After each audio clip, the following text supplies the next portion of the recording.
annoncer qu'il innove aussi. Donc, c'est quoi l'innovation? Est-ce que ça suffit de changer la couleur d'un objet? Est-ce qu'il suffit de changer la forme pour avoir innové? Qu'est-ce qu'on entend par innovation? Donc, ça, dans notre vie de tous les jours, pourtant, on le sait. Donc, on a tous, quelque part, fait quelque chose d'incroyable. On s'est marié, on a construit une maison, on a choisi un métier.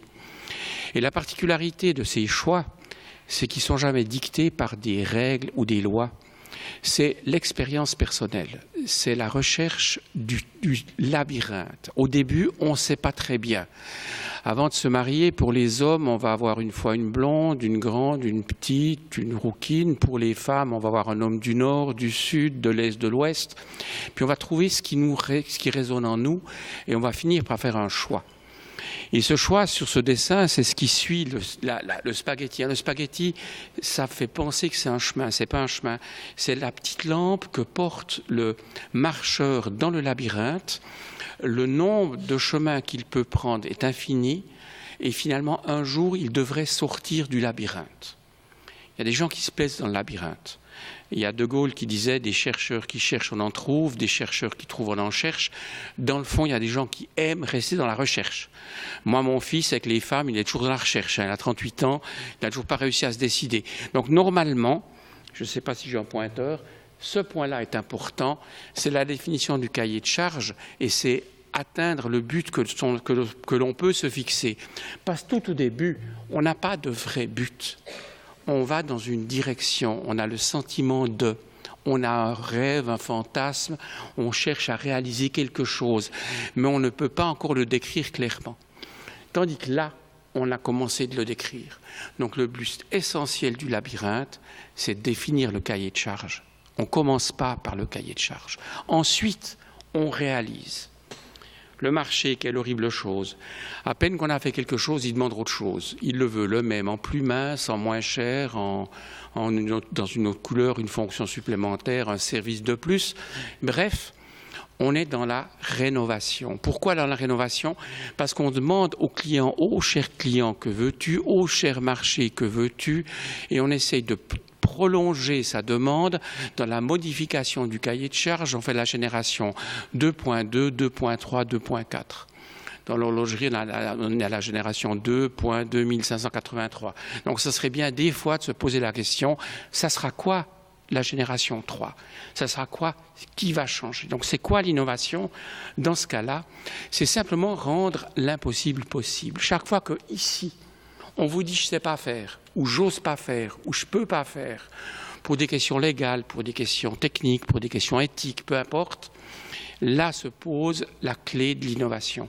Comment rendre l'impossible possible?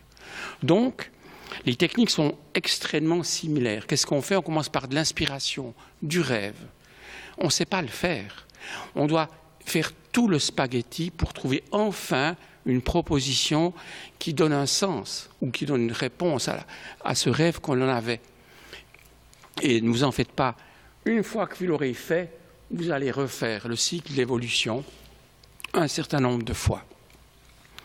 Une autre façon de représenter, c'est quand je m'adresse au public ou à ma clientèle ou au service que je veux rendre, sans forcément l'avoir écouté, mais en écoutant ma conviction intime. Donc je ne réponds pas à une demande du marché, je propose au marché quelque chose qu'il ne connaît pas. Parce que le marché peut vous donner réponse que sur ce qu'il sait. On cherche un benchmark, on cherche un compétiteur, on regarde ce que les autres offrent. On s'intéresse à comparer, parce que le client essentiellement compare une chose avec une autre chose. Personne n'imaginait que le fax ferait sens. Personne n'imaginait que le post-it ferait sens. Personne n'imaginait même que le téléphone mobile de type smartphone ferait sens.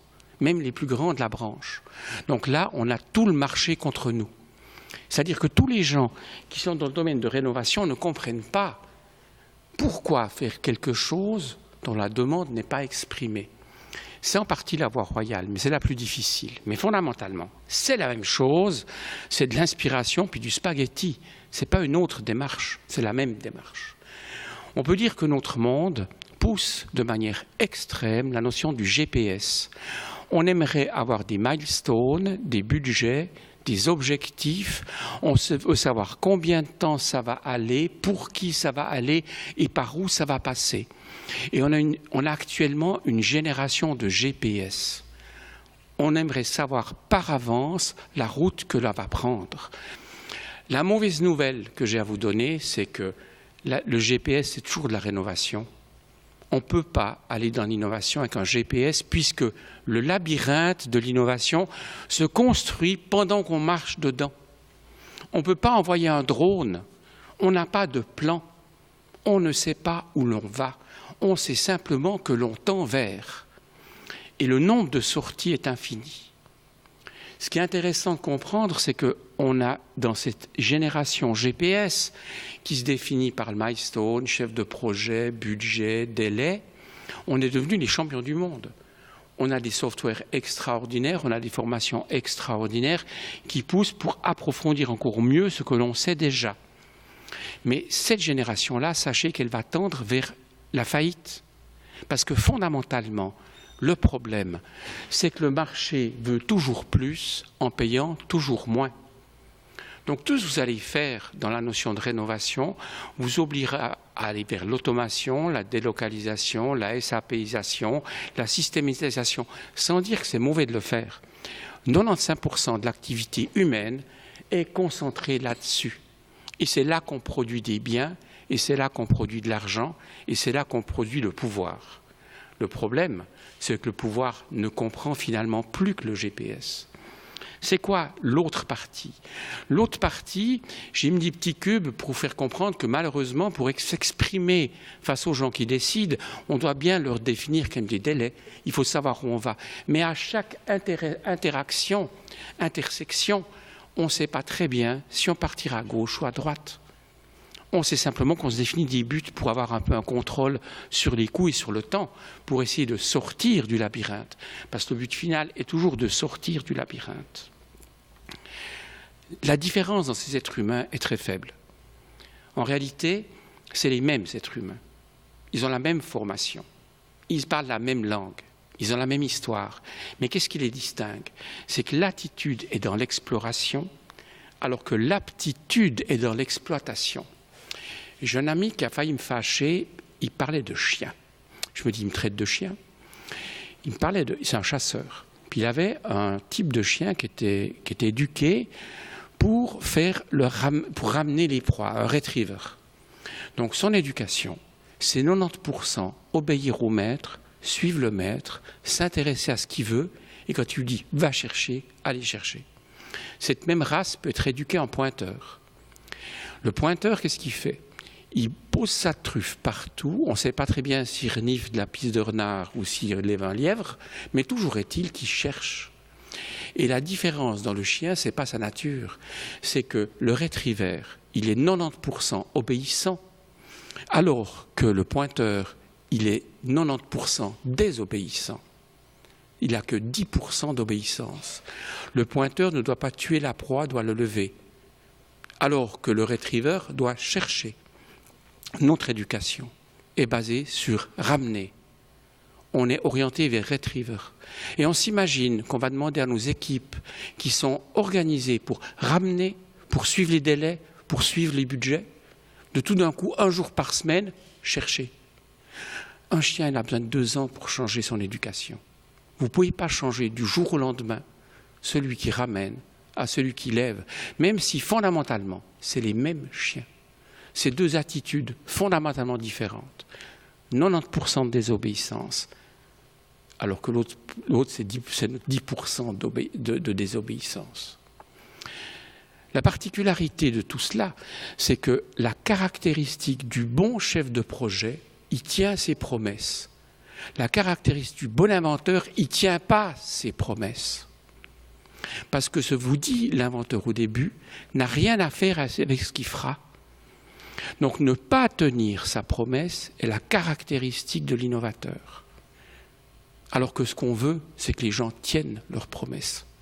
Et cette différence, elle est absolument clé à comprendre. Je peux volontiers échanger plus avec vous après sur ce détail-là. On peut dire que l'aptitude rénovatrice, la formation, c'est step by step.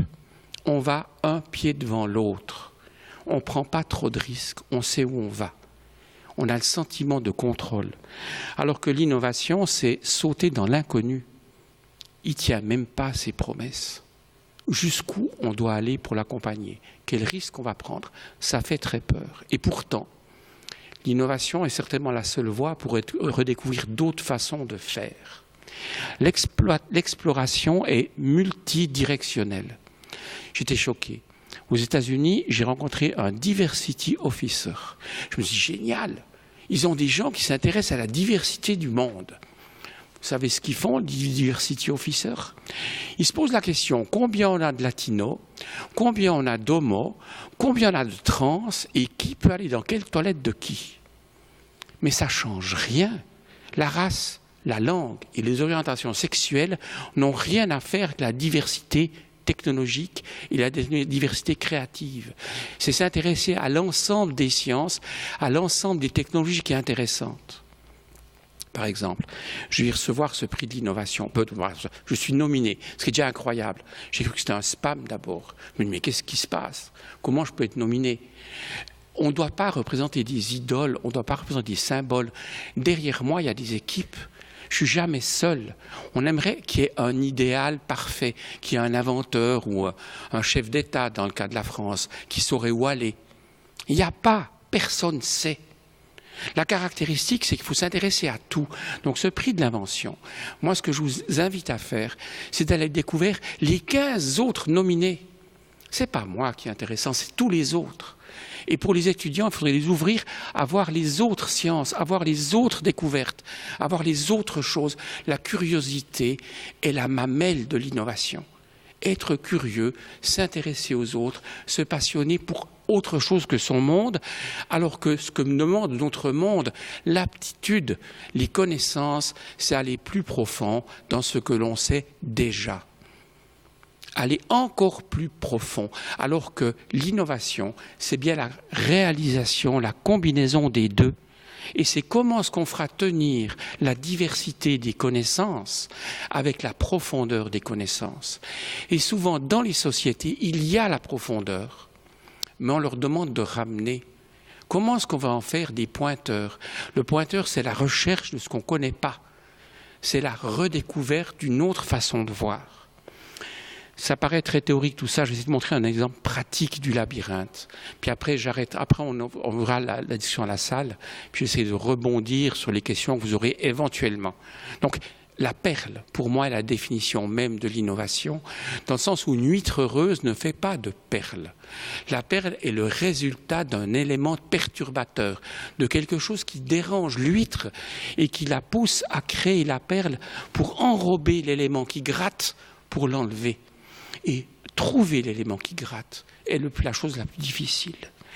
Ce qu'on a fait, pour donner un exemple de ce labyrinthe, ce qu'on a défini pour nous dans ce que j'appelle l'élément perturbateur, dans la théorie CK, c'est l'élément C, conceptuel. On s'est dit, eh ben merde, on va perdre la guerre contre les micro-organismes. Notre principe des précautions fait qu'on ne veut pas prendre de risques. Donc, entre la découverte ou la reconnaissance d'une molécule et son application à l'être humain, va se passer 15 ans. 15 ans de tests de FDA, de CE approved, de Dieu sait quoi, pour être sûr qu'on a des essais cliniques, des essais scientifiques qui font qu'on ne prend pas de risques pour l'humanité. Donc, les micro-organismes gagneront. Car le temps qu'on mettra à développer des médicaments sera beaucoup plus long que le temps que mettront les micro-organismes à apprendre à s'en défendre, à devenir résistants. Ça, on l'a dit dans les années 2002, c'est rien d'extraordinaire. C'est d'une banalité effrayante. On s'est dit pourquoi ça, ils gagneront, parce qu'il y aura de plus en plus de gens, de plus en plus en échange, de plus en plus en mouvement. J'étais dans le TGV ce matin, il était bondé. Vous prenez l'avion, c'est bondé. Les gens échangent, les gens ont envie de bouger, les gens se réunissent en grands groupes dans des grandes villes comme Paris, Londres, Mexico, Tokyo, autre chose. Donc il y a des échanges énormes. Et curieusement, le taux d'hygiène a baissé. Et ce qui a fait la révolution industrielle, c'est la santé. On oublie que le 19e siècle a été un siècle où on a réintroduit l'hygiène. Et le fait de baisser le taux de maladie a permis aux ouvriers d'aller travailler, d'être présents, aux technologies de se développer. On oublie que se laver les mains était à la base de notre système industriel. Et on ne le sait plus. Regardez les jeunes, ils vont au McDonald's, ils vont manger à midi, ils se retrouvent entre amis, ils ne se lavent plus les mains. Regardez les écoliers, ils vont aux toilettes, ils se rincent les doigts, ils ne se lavent pas. Que se passe-t-il? Il y a un échange énorme de micro-organismes. Si on réapprenait à se laver les mains, donc on s'est fixé comme objectif, si on se lavait mieux les mains. Donc on a cherché dans les connaissances. Dans les connaissances, qu'est-ce qu'on voit? On voit que les bâtiments sont des déserts. L'eau est l'ennemi des bâtiments. Dès qu'on a de l'eau dans un bâtiment, ça vient vert, ça pue, ça grouille. Comment? Donc on fait en réalité des déserts. Et on n'aime pas l'eau dans les bâtiments. Donc on fait des colonnes d'eau avec l'amener et l'évacuation de l'eau. On a de l'eau à la salle de bain et à la cuisine. Pourquoi? Parce que le bâtiment n'aime pas l'eau. Donc, pour se laver les mains, il faut aller aux toilettes ou il faut aller à la cuisine. Et on n'aime pas aller aux toilettes du McDonald's. Et on n'aime pas aller aux toilettes publiques, je ne sais pas, n'importe où. Ce n'est pas spécialement ragoûtant. Donc on ne se lave plus les mains. Si on ramenait l'hygiène à l'homme, si on déplaçait le problème, et on s'est rendu compte que le vrai problème, c'est qu'on a besoin de trop d'eau pour se laver.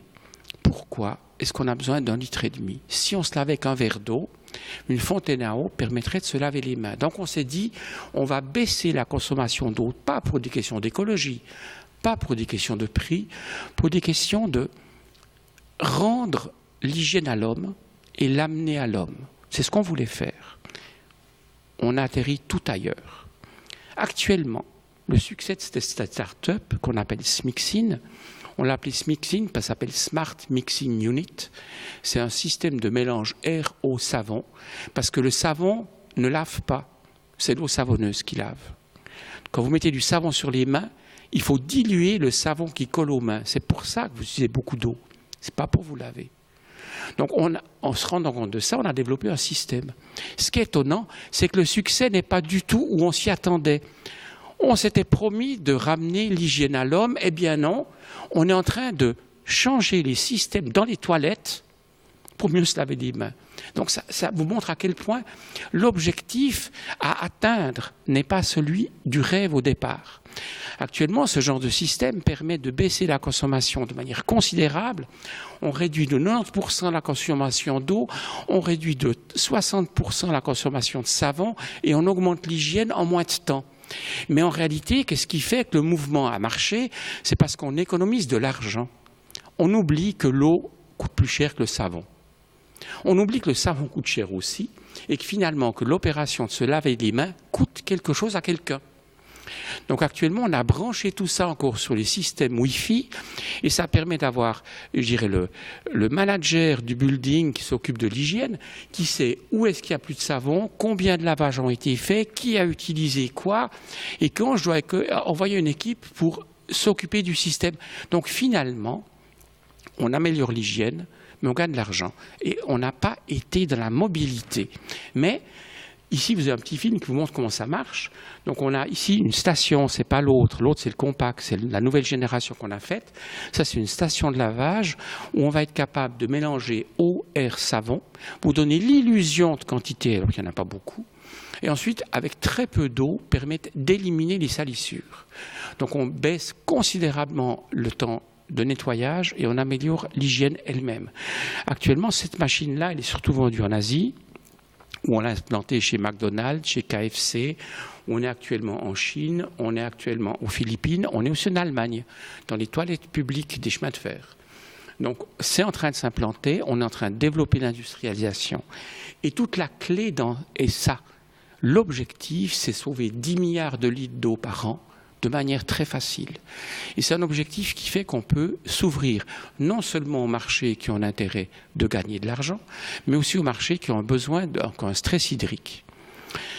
Ok, on l'a fait. Mais ce qui était intéressant, c'est pendant le voyage, un collègue nous a dit, mais dans le fond, l'eau, c'est vachement intéressant. on a pris de la distance par rapport au premier objectif en se disant mais si on économise de l'eau, puisque l'eau a de la valeur, pourquoi pas faire des douches qui consomment beaucoup moins? Parce que quand je me lave les mains, je consomme qu'1 litre, mais quand je me douche, on consomme 30 à 50 litres d'eau. Si là, on économisait.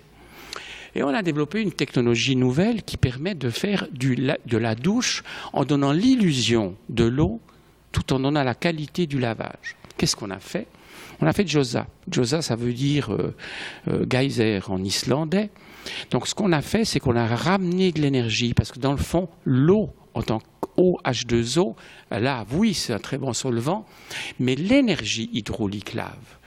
La preuve, quand vous êtes en vélomoteur ou en moto, et il pleut, vous êtes mouillé jusqu'au slip à 60 km/h. Alors quand vous marchez, c'est que superficiel. Donc l'énergie hydraulique, la vitesse a une influence. Donc on a développé une espèce de brumisateur à haute vitesse. On a transformé de l'eau, donc ici on a le canal d'eau qui est ici sous pression à 20 bars. On amène 2 petits jets qui ont un très petit diamètre qui font seulement 500 à 800 microns. Mais à la vitesse du jet de l'ordre de 150 km/h, on arrive à une collision frontale de ces 2 jets qui vont s'exploser en toutes petites particules par des phénomènes physiques connus qui ont été décrits à l'époque de la fabrication des fusées. Les réacteurs de fusées sont basés sur ces principes-là, où on crée de la pulvérisation en contrôlant le diamètre des gouttelettes entre 200 et 300 microns, parce qu'à plus de 300 microns, ça fait mal. Parce qu'ici, le jet est propulsé à 60 km/h. Et vous avez des gouttelettes qui vous arrivent dessus à 60 km/h, qui s'étiaffent sur votre peau et qui mouillent très bien et qui lavent très bien. Parce que quand vous prenez une douche, 90% de l'eau ne vous touche même pas. C'est de l'eau qui roule sur de l'eau. Vous mouillez de la mouille. Donc comment faire pour augmenter ça? Et pour ça, on prend de l'énergie. Mais l'énergie hydraulique, faire de la pression, consomme très peu d'énergie. Monter 2 litres d'eau à 20 bars, c'est moins de 50 watts. Chauffer 2 litres d'eau de 10 degrés à 42, c'est 5 kilowatts. C'est beaucoup plus d'énergie. Donc on va économiser l'énergie de température et on va diminuer la consommation d'eau. Et avec très peu d'énergie, on peut le faire. Et avec ça, on a réussi à montrer que c'était possible. Mais ce qui est vachement passionnant, c'est que le jour où on diminue, parce que les robinetteries modernes, c'est rien d'autre que des gargouilles. C'est des machins qui amènent de l'eau à l'intérieur. C'est un tuyau qui permet d'ouvrir, fermer. La différenciation de l'industrie au niveau de l'eau, c'est la quantité d'eau, la température de l'eau et la beauté du robinet. C'est la beauté de la gargouille. C'est tout ce qu'ils font. Mais si on descend à moins de 2 litres, tout d'un coup, il y a tout un nouveau monde qui s'ouvre. C'est le monde des additifs. Parce que si je peux maîtriser 1 décilitre à la minute, je mouille très peu, mais je peux rajouter 1% de médicaments, d'huile, de parfum, de shampoing. Je peux mettre des produits additifs. Et tout d'un coup, mon eau a une autre valeur. Mais pour donner cette valeur-là, je dois diminuer massivement la consommation d'eau, parce que 1% de 3 litres, ça fait beaucoup, ça fait 30 grammes. Je peux mettre 30 grammes de savon dans l'eau, je peux mettre 30 grammes de parfum. Mais si j'ai qu'1 décilitre, 1% c'est qu'1 gramme. Quand vous lavez les cheveux, vous avez 3 à 4 grammes. Donc tout d'un coup, on peut changer complètement l'approche. On est en train de développer, d'ailleurs, je crois on est en train de signer des contrats avec L'Oréal, on va faire des systèmes de lave-cheveux. On va contrôler le shampoing, l'après-shampoing, toute la formulation, directement au point d'usage. Et là, ce qu'on ne se rend pas compte, c'est qu'un coiffeur dépense 1 000 francs par an, 1 000 euros par an, que pour l'eau. Que pour l'eau. Il dépense que 200 euros pour le shampoing. On va lui permettre d'économiser 500 euros par an, par point de lavage. Et L'Oréal, qui est un grand, mais petit par rapport au marché global, a 1,5 million de salons sous contrat, donc 6 millions de zones de lavage. Et si vous projetez ça sur le reste du monde, c'est des quantités énormes d'eau et de valeur qui peuvent être sauvées et qui peuvent être valorisées. L'objectif, c'est de faire plus avec moins. Et l'objectif, c'est de donner le confort. On est parti de l'hygiène pour arriver sur des trucs complètement différents. Et on ne sait pas où on arrivera finalement. Le succès, ce sera peut-être simplement de laver les pommes de terre et de laver les légumes. Parce que là aussi, il y a des consommations faramineuses qu'on pourrait faire complètement différemment. Et je pense qu'il y a des tout nouveaux produits qui vont pouvoir être faits. Ok, on a fait ça. Puis il y a un copain qui nous dit, mais vous êtes complètement tarés. En Suisse, parce que moi je vis en Suisse, il pleut tous les jours. On est le château d'eau de l'Europe. Le Rhin, le Pô, le Rhône prennent leurs sources en Suisse. On ne sait pas qu'en faire de notre flotte. Pourquoi l'économiser? En économisant de l'eau en Suisse, on n'en voit pas en Afrique. C'est ridicule votre truc. Ce qu'il faut, c'est économiser l'énergie. Un copain a décidé de travailler dans une autre direction. Puis on a commencé à se dire pourquoi on a tellement d'énergie qui part. Qu'est-ce qu'on peut faire? Et de là, on a donné un nouveau système qu'on a appelé Julia. D'ailleurs, ils viennent gagner hier ou avant-hier un prix de design à Berlin au niveau de la construction. Julia, c'est simplement le principe du ski à la salle de bain. Actuellement, si vous regardez comme les bâtiments sont construits, c'est des théières anglaises. C'est des machins d'eau chaude où on couvre avec une isolation, on met du triple vitrage, du quadruple vitrage, 20 cm d'isolation, des toits absolument étanches, on contrôle l'entrée et l'arrivée d'air, et quand vous prenez une douche, l'eau chaude va aux égouts. Et 40% de l'énergie d'un ménage, c'est l'eau chaude. Pourquoi on renvoie l'eau chaude à l'égout?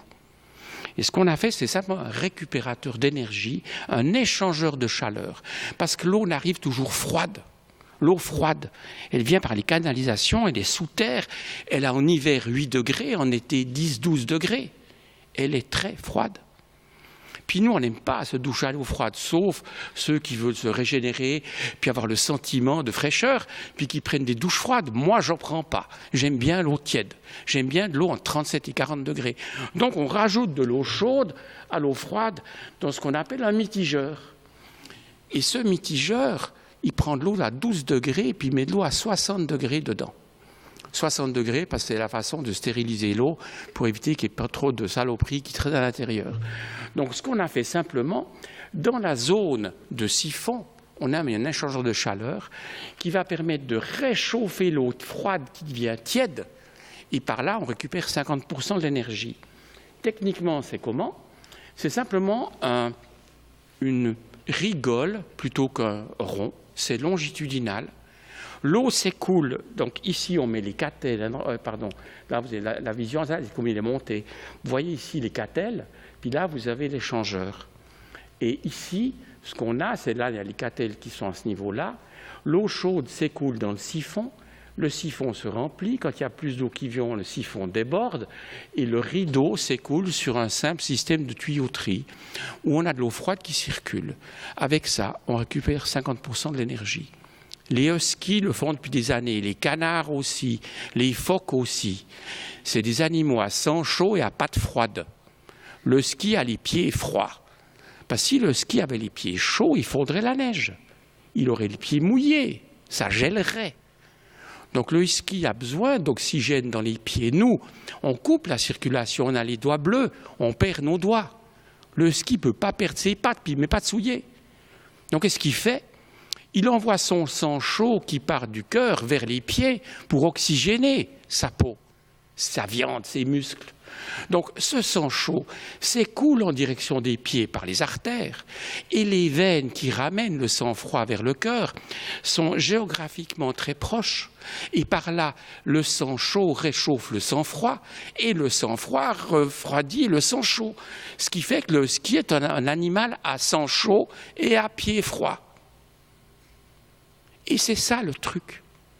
Et dans le fond, on ne le savait pas, on l'a fait sans y penser. Après, on s'est rendu compte que la nature l'a fait.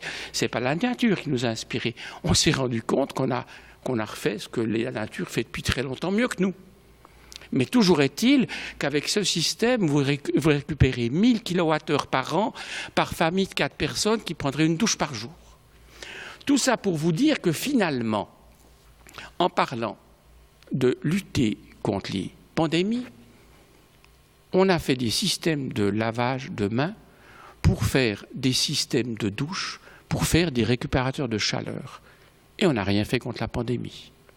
Pour vous dire que l'inventeur ne tient pas ses promesses. Et ce que j'ai envie de vous dire, c'est cherchez pas à les tenir. Ouvrez-vous, posez-vous des questions et soyez heureux de ce que vous allez trouver. Parce que, fondamentalement, l'art du labyrinthe, ce n'est pas d'être dans le labyrinthe, c'est d'en sortir. Et la particularité du labyrinthe, c'est qu'il y a 1000 sorties. Mais ne seront utilisées que celles que vous allez prendre. Et oui, cherchez dans une direction, mais acceptez de changer d'avis. Et autant on vous a éduqué à tenir vos promesses, ne cherchez pas à les tenir, cherchez à trouver mieux. Cherchez à offrir du confort, une amélioration, une simplification à la société. Et la société ne s'arrête pas à votre client. Parce qu'en pensant qu'à votre client, vous oubliez ceux qui pourraient devenir vos clients, qui ne le sont pas actuellement. Donc oui, soyez sérieux, gardez vos clients.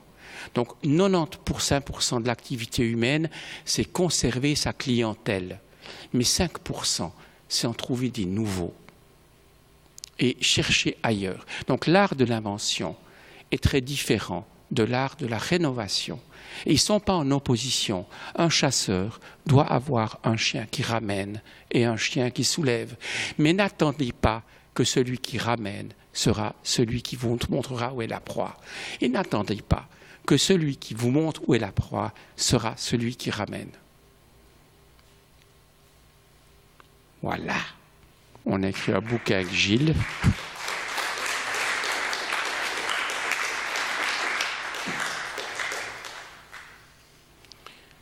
Donc à partir de là, l'idée c'est la jam session.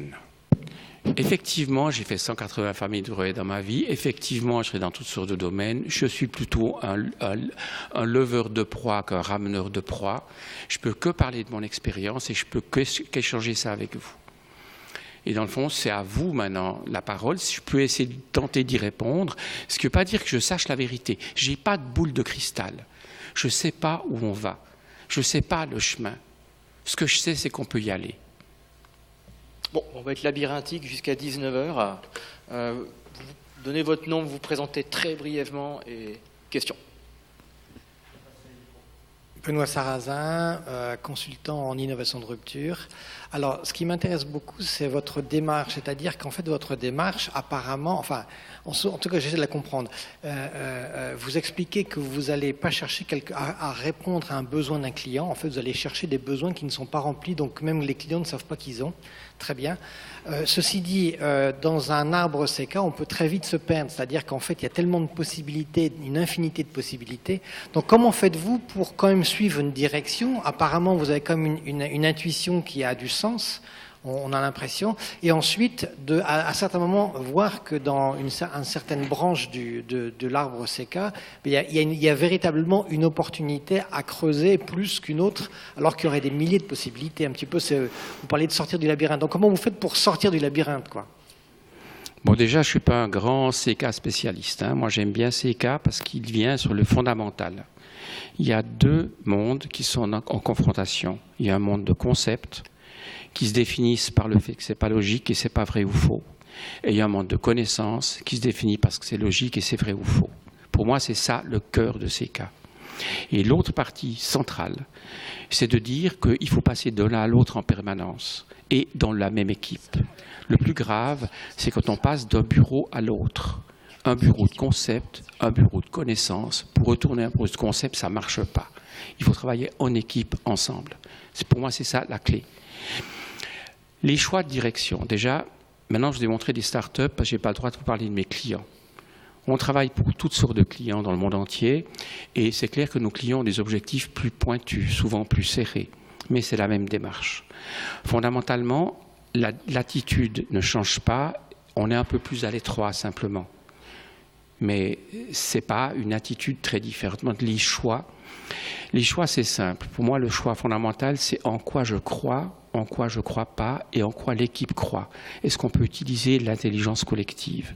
Je crois que trop souvent, on perd notre temps à démontrer au travers d'une démonstration que j'ai raison, alors qu'on triche volontairement les chiffres pour montrer qu'on a raison. Pourquoi pas dire dès le départ qu'on a raison? Comment est-ce qu'on arrive à faire fondamentalement un bon manager fait moins de 50% d'erreurs, un mauvais manager fait plus de 50% d'erreurs, puis une pièce d'un euro fait 50% d'erreurs. Donc tirer au sort, vous n'êtes pas foutu de décider. Fondamentalement, je crois plus dans le hasard que dans une réflexion qui ne mène à rien. Pas perdre trop de temps. La vitesse est clé. Ensuite, je crois que l'expérience est la seule façon d'apprendre. C'est un Français qui disait que le con qui marche va plus loin que l'intellectuel assis. Donc il faut savoir marcher, il faut savoir prendre les choses. En allemand, vous avez le terme begreifen, qui est d'ailleurs assez proche du français comprendre, prendre. Et prendre, s'attribuer, se donner et toucher, faire, essayer. Est une clé fondamentale. On le voit dans tout ce qui est Lean Startup, on le voit tout ce qui est Maker, c'est que la pointe de l'iceberg. Mais il faut aller vite dans le faire. Et les règles sont... Je ne sais pas s'il y a des règles, je ne sais pas s'il y a des méthodologies. Pour moi, que ce soit c'est quoi, que ce soit trees, que ce soit brainstorming, que ce soit ce que vous voulez, c'est des cannes qui nous aident à marcher.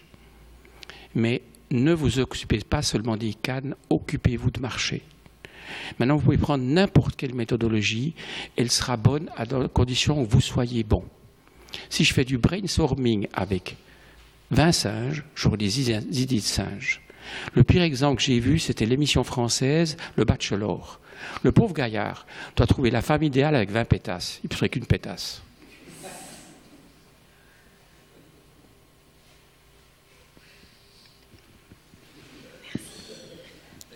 Oui, bonjour, Madina Rival.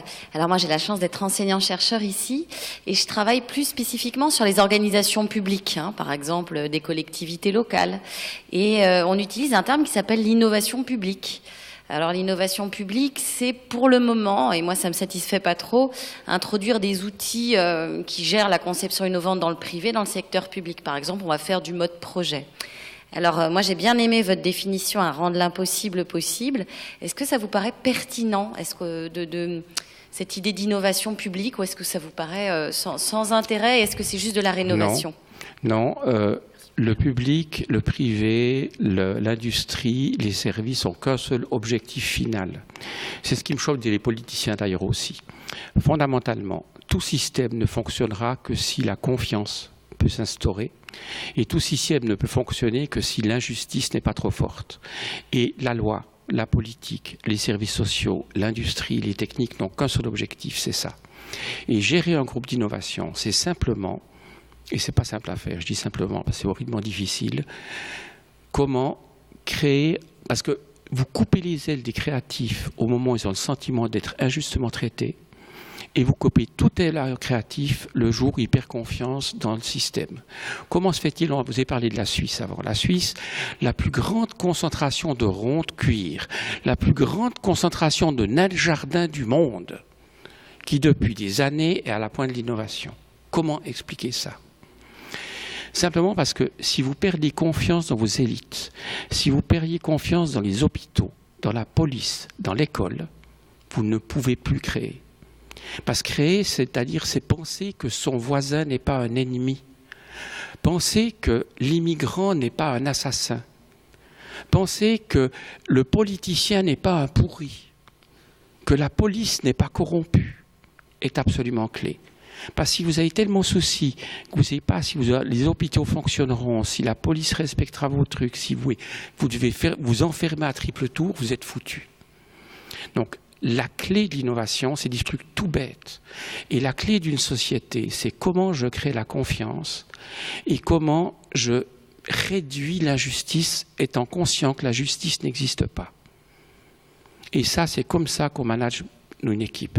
C'est pour ça que notre Créaolique est devenu une espèce de kolkhoz capitaliste qui n'est ni l'un ni l'autre.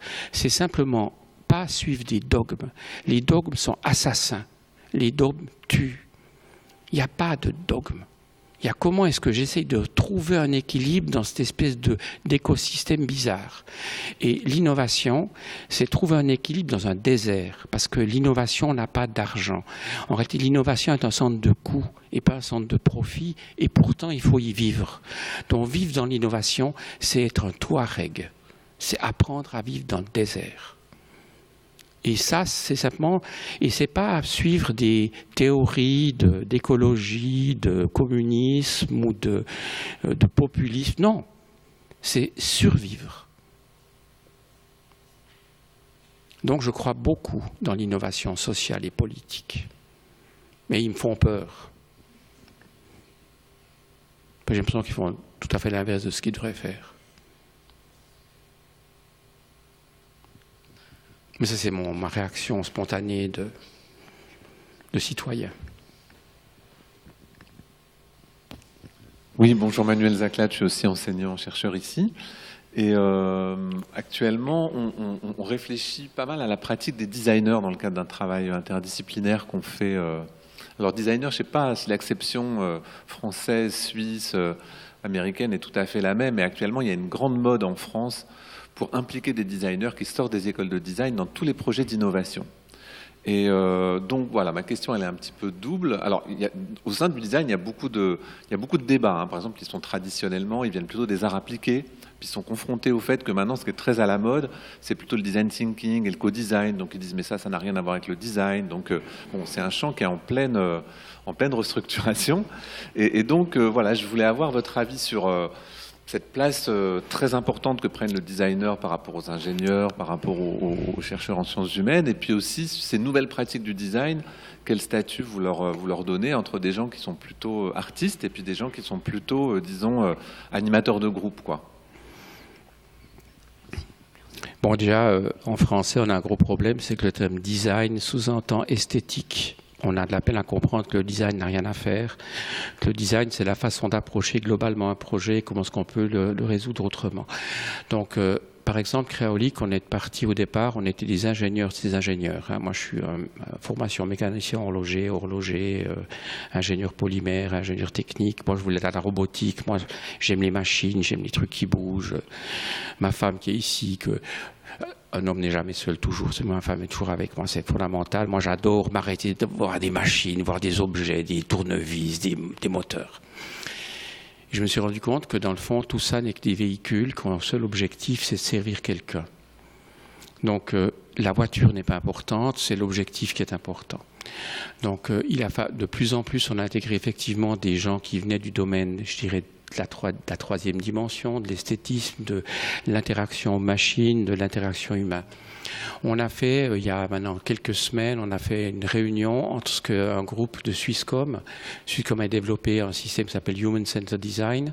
C'est toute une théorie aussi. Vous savez, des mots à la mode. Il y a Human Centered Design, il y a holocratie, il y a Design Thinking. C'est des beaux mots, mais fondamentalement, ça mène toujours au même.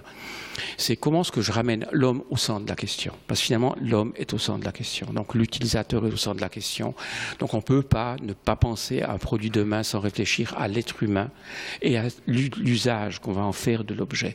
Donc si design, c'est réfléchir à l'usage, c'est fondamental. Mais pensez quand même que l'inventeur de la machine à vapeur pensait à déplacer des gens. Il ne pensait pas à faire des pistons.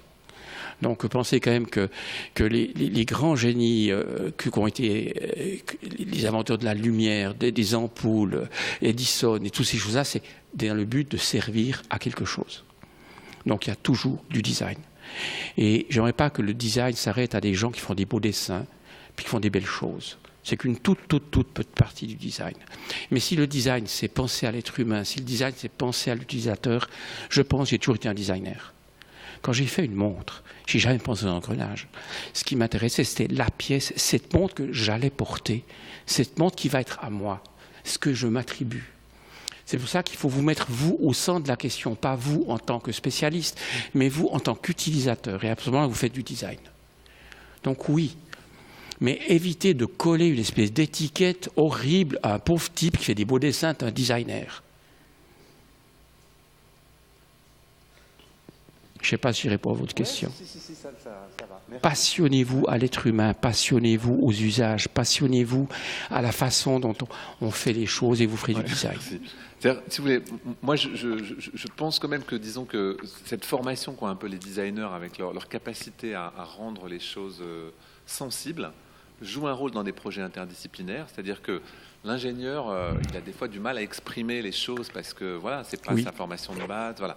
Donc je crois que bien sûr c'est un travail pluridisciplinaire, c'est pas un génie tout seul dans son coin, mais c'est peut-être ça qui justifie la place que prend le designer à la française un peu dans certains projets, c'est-à-dire quand même avec ce côté un peu formation à la forme, aux arts appliqués, tout ça, c'est qu'il traduit les idées de manière assez simple, de manière assez engageante, et il est un maillon intéressant, disons, dans l'équipe, quoi. C'est un peu... Oui, ben on revient sur le problème de la formation et le problème de la spécialisation. Donc, moi, j'ai fait une formation d'ingénieur. Pourquoi est-ce que j'ai fait ingénieur? Je me suis posé la question à un certain moment, et j'ai constaté que, dans le fond, l'ingénieur est une forme d'autiste qui a peur du monde, et d'avant marcher sur un pont, être sûr que le pont tiendra. Donc la base de la formation d'ingénieur, c'est calculer, c'est mesurer, c'est s'assurer, c'est éviter l'échec, c'est éviter l'accident. Donc c'est beaucoup basé sur des phénomènes de type introverti et de type autistique. Et c'est pour ça qu'on a plus de mecs que de filles. Parce que les femmes ont plus cette relation en émotion, et je crois que les hommes sont des chiards par nature et aiment bien la protection en réalité.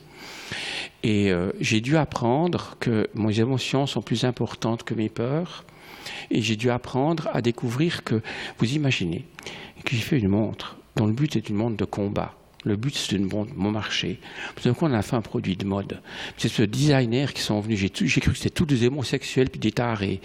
Ils me faisaient des cadrans qui me coûtaient 10 fois plus que ce qu'ils devaient faire, sous prétexte que c'était beau. Mais j'ai rien à faire que c'était beau. Je voulais que ce soit bon marché, facile à produire. Et j'ai dû me rendre compte que ces cons avaient raison. J'ai dû me rendre compte que finalement, on vend que de l'émotion. Et j'ai finalement accepté que, merde, qu'est-ce qui se passe? Donc j'ai dû chercher l'émotion et j'ai dû découvrir. Et je me suis rendu compte que c'était une partie que je cachais, que j'ai dû redécouvrir. Donc si le design, ça permet d'apprendre aux ingénieurs qu'ils ont des émotions et qu'ils ont le droit de les exprimer, et qu'ils ont le droit d'avoir des rêves, et qu'ils ont le droit de partir dans cette chose-là, on aura des ingénieurs extraordinaires. N'oubliez pas que la musique est fait de la virtuosité et de l'apprentissage de l'instrument horrible. J'ai jamais été capable d'apprendre un instrument parce que je suis beaucoup trop flemmard pour le faire. Mais c'est une discipline de faire et c'est extraordinaire. Mais être compositeur, c'est rentrer dans l'émotion. Et est-ce que le virtuose est le meilleur compositeur? Et est-ce qu'on peut être compositeur sans virtuosité?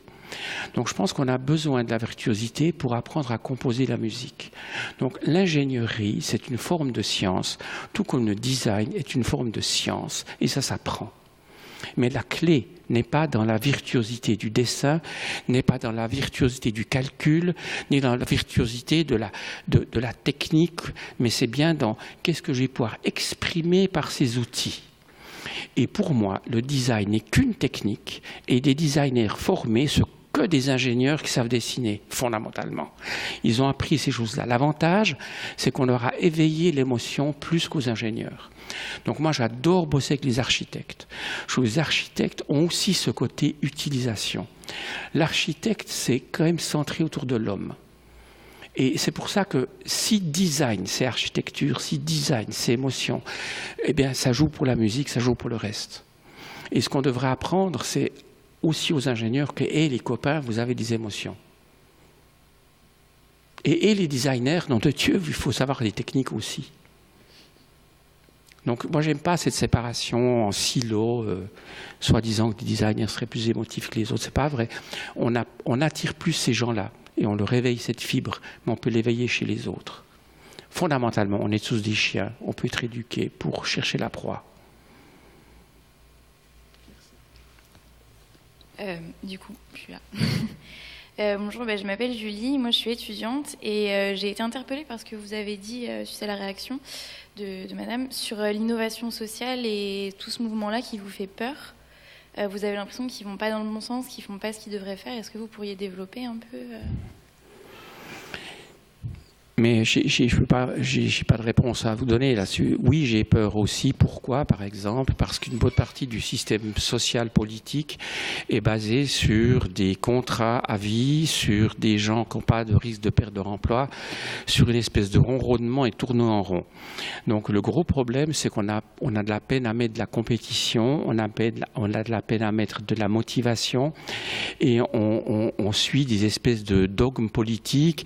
Il ne faut pas blesser ni ni ceux de gauche, ni ceux de droite, ni ceux du nord, ni ceux du sud, ni ceux de tel parti, d'autres partis.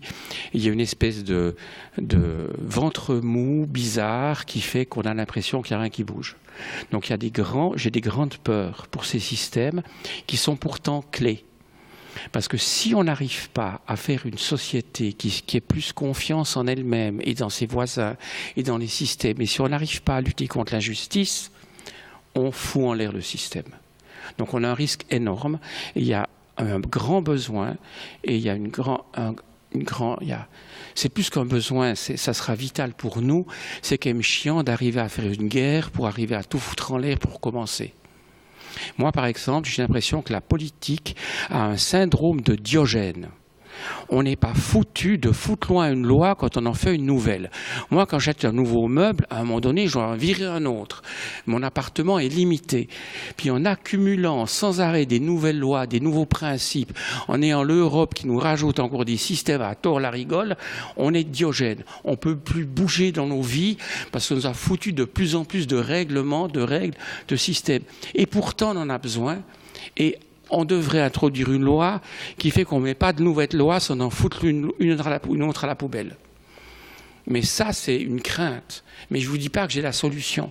Je vous parle de mes peurs en tant que citoyen, en tant qu'observateur neutre. Mais c'est vrai que ce serait vachement nécessaire de faire le ménage.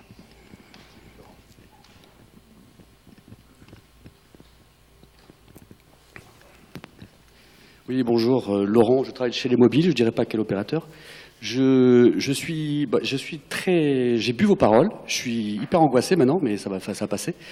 Je voulais simplement savoir, parce qu'on a un bel enjeu, notamment par rapport à des perspectives politiques, et moi j'ai un credo, je considère qu'on est un peu à la ramasse au niveau européen par rapport à l'innovation, notamment par rapport aux Américains. Moi j'ai un gars qui me fascine, qui hante mes nuits, il s'appelle Musk, je ne sais pas pourquoi.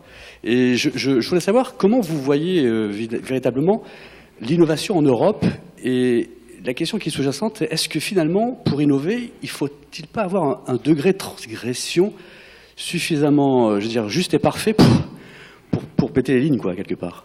J'aimerais votre vision. Écoutez, le modèle américain est intéressant. Moi, dans le bouquin qu'on a fait avec Gilles, moi je parle de la métaphore de la matriarche.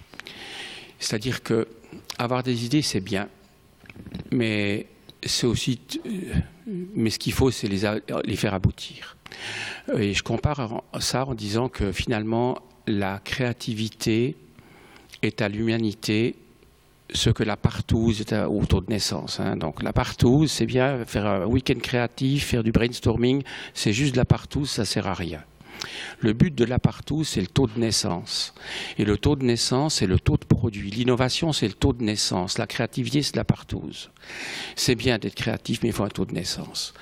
Maintenant, la matriarche, la société matriarcale, en réalité, l'industrie et les services sont des mères.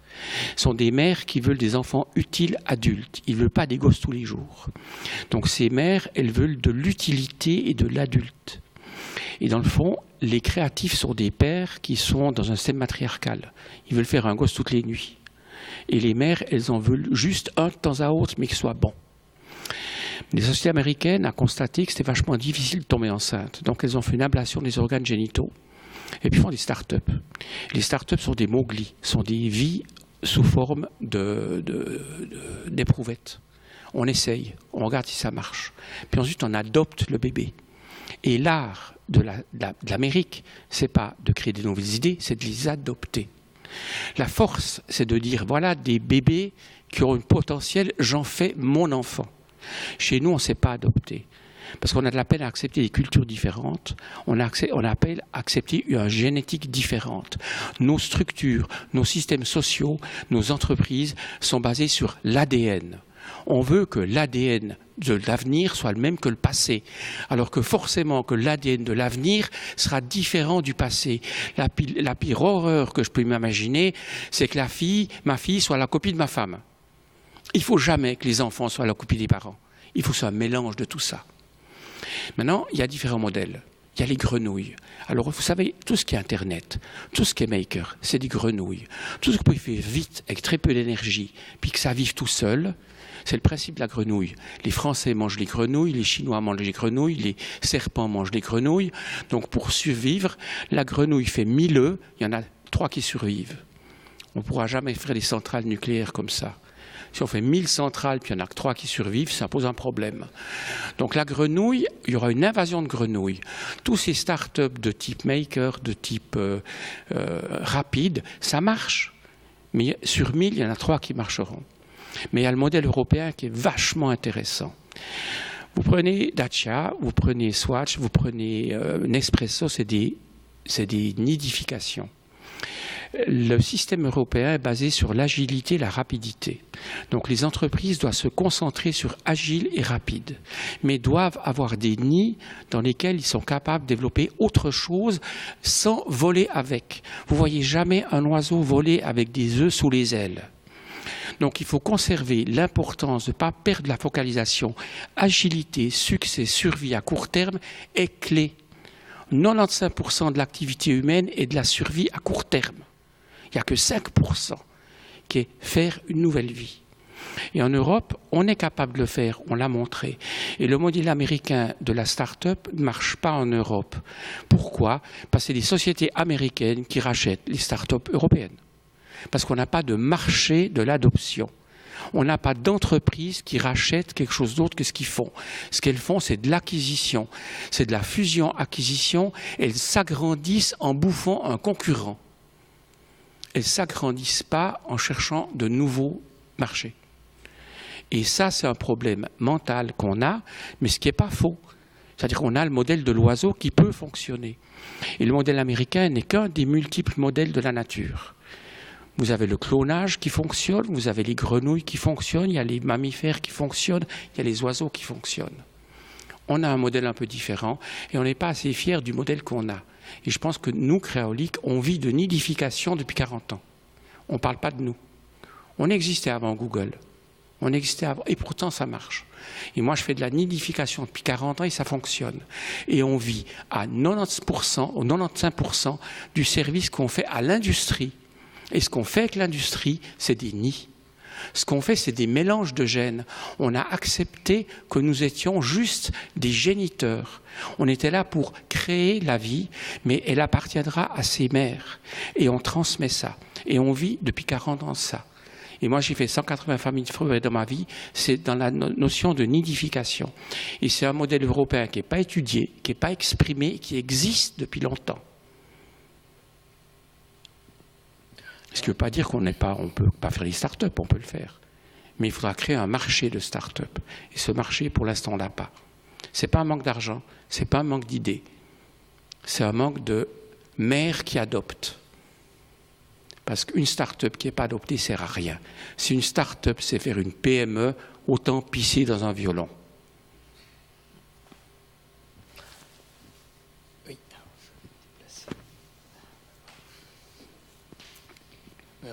En me déplaçant, je rappelle, suite à la question de Laurent, qu'il y a plein d'éléments comparatifs et en complément de la réponse d'Elmar Mock sur les différences internationales, notamment en matière de politique scientifique, de politique publique, d'accès au financement. Et l'un des grands enjeux actuels, c'est de passer à l'échelle européenne.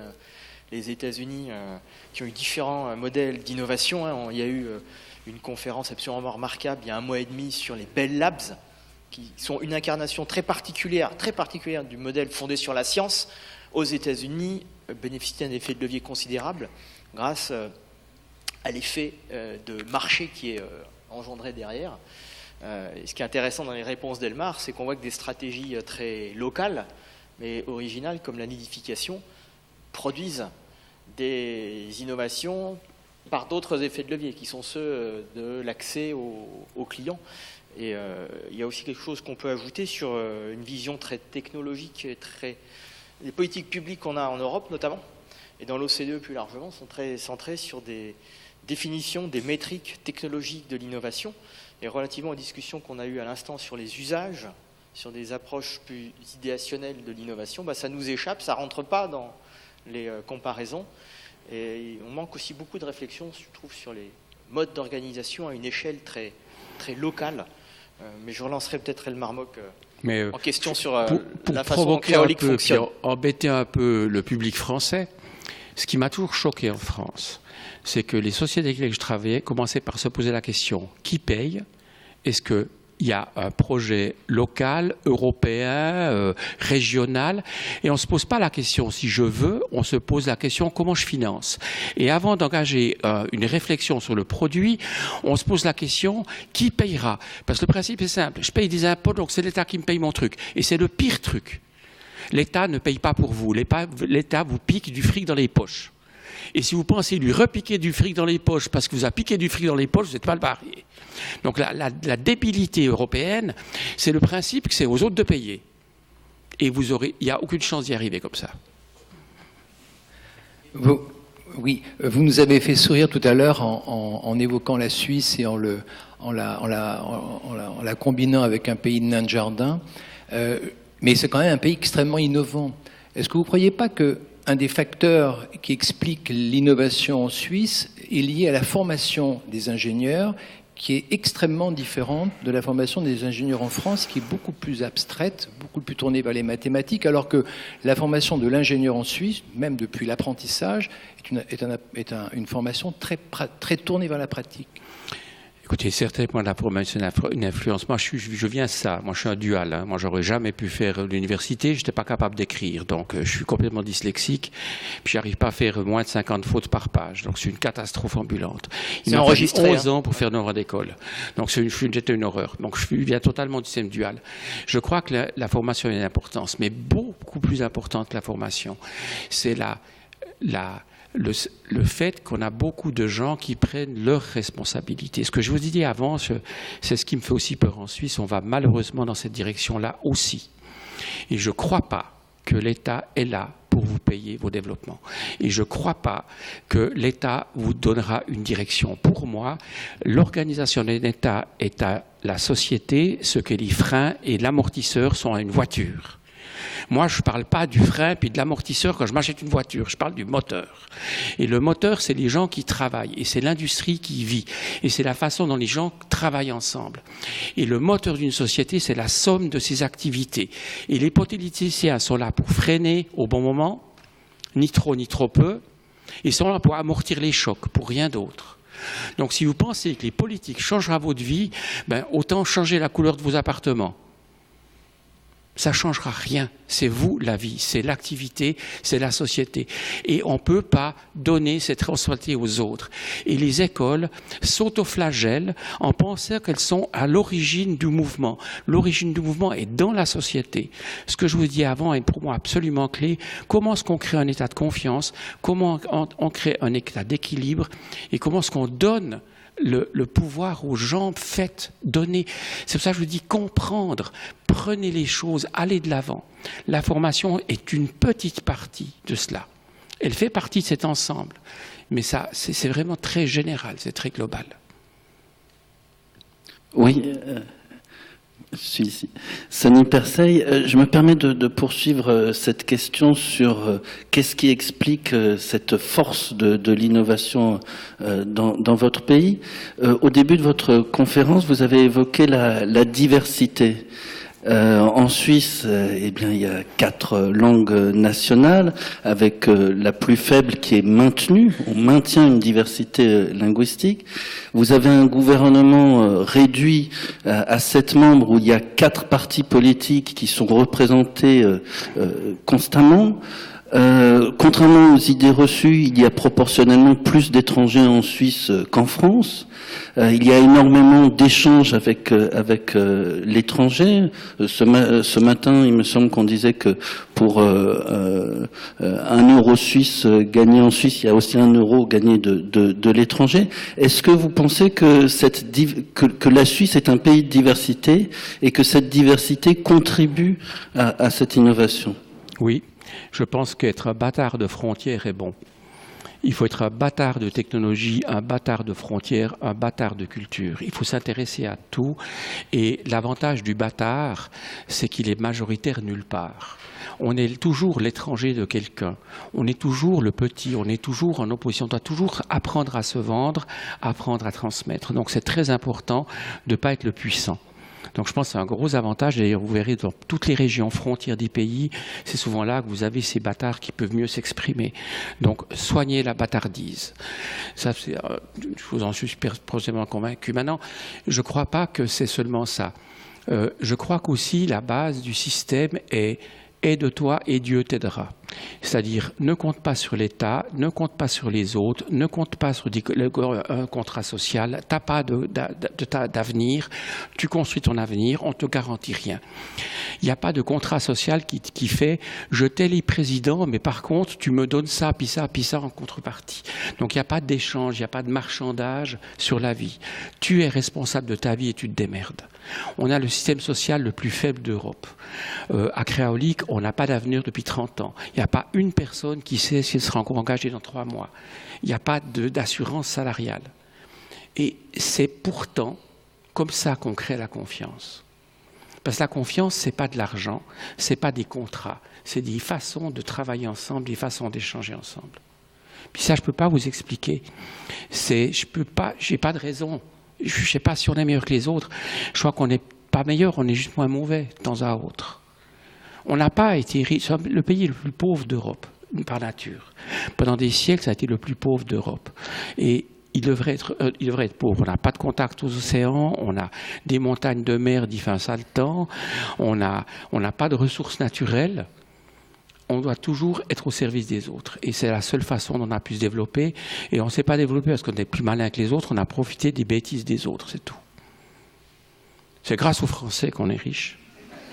Non, mais c'est vrai, vous avez foutu dehors tous les Huguenots. C'est eux qui ont amené l'horlogerie, ce n'est pas les Suisses qui ont inventé l'horlogerie. Vous avez foutu dehors une partie des Juifs. Ils sont venus chez nous, la compréhension de l'or et des diamants. Les Italiens ont foutu dehors leurs banquiers, sont venus fonder les banques en Suisse. La Suisse vit grâce aux immigrés qui ont apporté leurs connaissances. On est des paysans qui faisaient du fromage, puis quelques vaches. Non, c'est l'immigration qui a amené la richesse en Suisse. Et c'est l'intégration de cette immigration qui a amené la richesse. Et c'est l'apprentissage de la tolérance. Ce qui m'étonne, c'est que la différence entre un Suisse allemand et un Suisse roman est plus faible qu'entre un Suisse roman et un Français. Et plus faible qu'entre un Suisse allemand et un Allemand. Et cette espèce de mélange de culture a créé une forme d'homogénéité bizarre qui est basée sur le principe très simple, fous-moi la paix et démerde-toi tout seul. Nous avons le temps d'une dernière question que je vais poser. Alors, si personne ne lève la main, une question sur... une chose, oui, j'ai pas la connaissance infuse. Je vous ai dit ce que je pensais, ce qui ne veut pas dire que c'est la vérité. Donc, je ne prétends pas du tout être la Bible. Je vous ai appris ce que j'ai, en 40 ans d'expérience, que j'ai essayé d'apprendre, de comprendre. Mais c'est peut-être faux. Donc, je vais peut-être menti une bonne partie de la soirée. Non, mais de toute façon, tout est enregistré, donc on pourra revisionner et trier si on l'estime nécessaire. Moi, j'avais une question sur Créaolique, parce qu'en fait, tu arrives à un moment de ta carrière où tu reçois des lauriers sur cet immense parcours, et donc un moment aussi où tu passes la main chez Créaolique, à tes collaborateurs. Donc c'est une rupture dans l'évolution de cette entreprise que tu as créée. Comment passer la main à une entreprise qui fabrique de l'innovation répétée dans des domaines différents? Comment assurer une transition en toute quiétude dans un environnement ultra turbulent avec un horizon de temps, tu viens de le rappeler, qui est de quelques mois d'activité, de chiffre d'affaires en perspective et pas au-delà? Bon, c'est pas toute tranquillité. C'est jamais tranquille. Je dirais, si j'étais pilote, je dirais à tous les copains, attachez vos ceintures, ça va remuer. Donc ça remue. Donc c'est pas facile. Donc, mais j'ai fait des choix dès le départ. Donc j'ai fait le choix de déshériter mes enfants et j'ai fait le choix dès le départ que la société ne pouvait pas appartenir à une famille. Donc j'ai défini que cette fortune n'était pas très patrimoniale. Il n'y a pas d'héritage, c'est un choix de départ. Ensuite, j'ai accepté que je serais minoritaire. J'ai accepté de donner mes actions, j'ai accepté de faire participer mes collègues dès le départ. Donc ça fait des années que je prépare, ça fait 15 ans que je prépare ça. Et actuellement, il y a ce que je voulais puis ce que je ressens. C'est-à-dire que ça ne veut pas forcément dire, parce que je le pense, que c'est facile à vivre. C'est quand même, je suis dans la situation du Bernard l'ermite qui passe d'une coquille à l'autre. C'est très difficile. C'est difficile pour mes collègues, c'est difficile pour moi. Ce prix est certainement un peu de baume sur les plaies, puis en même temps de l'acide sur les plaies. Pourquoi ? Parce que je ne suis pas une idole, je ne suis pas seul, un inventeur n'est jamais seul. Malheureusement, on veut mettre une personne en avant, en réalité, c'est toute une équipe. Et comment faire pour ne pas être injuste envers mes collègues, parce qu'ils ont fait plus ou autant ou différemment que moi, on était ensemble. Donc malheureusement, on veut faire des héros, malheureusement, on veut faire des figures de proue. En réalité, c'est pas le dragon qui est sur le drakkar qui fait le danger du bateau, c'est les vikings qui sont dedans, qui rament, puis on les voit pas. Et c'est toute l'équipe qui rame. Donc moi, j'espère pouvoir faire cette transition la moins brutalement possible. J'ai décidé de le faire. On a profité de cette fusion avec l'équipe Human Centered Design. Donc on a passé de 30 à 55 en l'espace d'une semaine. Bon, j'ai passé une fois de 1 à 2 en l'espace d'une nuit. Donc j'ai vécu pire. Mais c'est quand même un sacré challenge. Mais si nous, on ne se remet pas en question, pourquoi on demanderait à nos clients de se remettre en question ? Donc on doit se remettre en question et je pense que la direction est juste et je pense que l'équipe est capable et je pense que j'ai voulu créer un système qui puisse se passer de moi. C'est chiant, ils vont se passer de moi. Bon, ben, il nous reste à remercier chaleureusement Elmar Mock.